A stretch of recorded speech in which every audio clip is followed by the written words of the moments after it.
Hi, I'm Danny Abe, executive producer at 343. And this year at E3, we're really excited to announce Halo Anniversary to the world. We wanted to give an example of campaign, so we used Silent Cartographer to really highlight some of the exciting features we're developing for the game. And now we want to share this with the rest of the world. So this is really your chance to get a behind-the-scenes peek at what we're doing with Halo Anniversary. Hope you enjoy. Okay, so let's dive right in and take a look at Silent Cartographer. This is exactly the same demonstration we gave to the press at E3.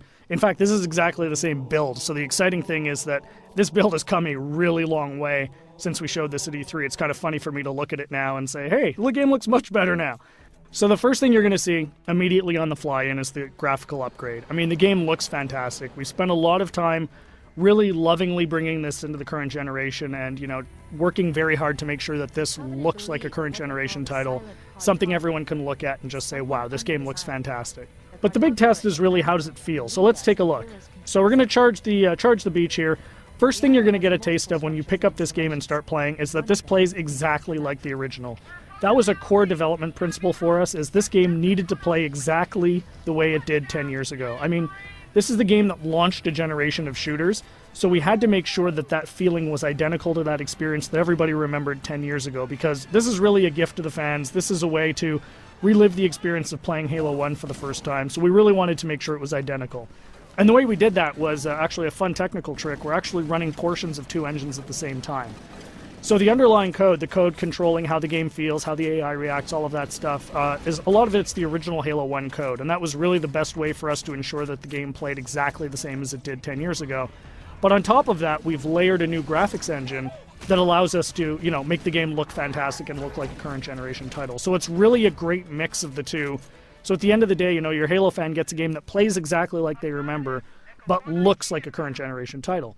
We get some other benefits from this as well. As I said earlier, and I say this all the time, the primary goal for this game is to make sure Halo fans can relive the experience of what it was like to play 10 years ago. And one of the big tools we have in our box to do that is Classic Mode. So what's Classic Mode? At the touch of a button, you can swap back and see how the game looked 10 years ago. So here it is. This is, Halo 1 10 years ago. And it's really a magical feature for Halo fans, because this just lets you go back in time and see exactly how this game looked 10 years ago. But the fun part is you can come back at any time.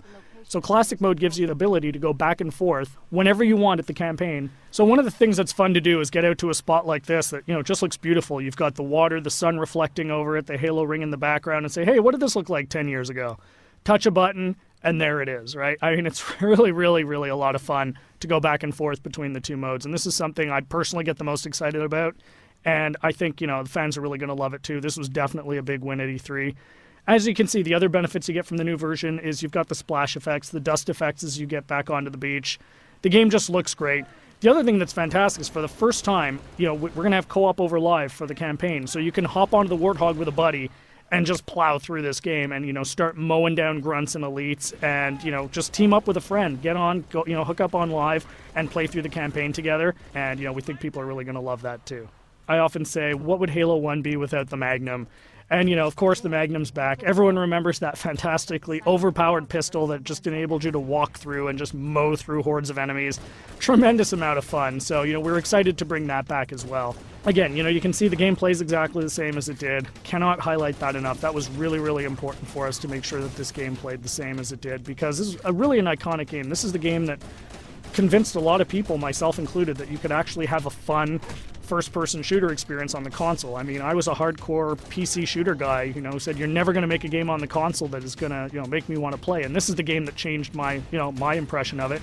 And it's the same for millions of Halo fans. And those fans, that's who this game is for. This game is really a labor of love for us here at 343, and we're really excited to be able to present it to you. So there's your sneak peek of Silent Cartographer. Really just the tip of the iceberg. We've got a lot more features we're going to announce as we get closer to launch. Come to Halo Fest at the end of August and see the whole game in action. See you then.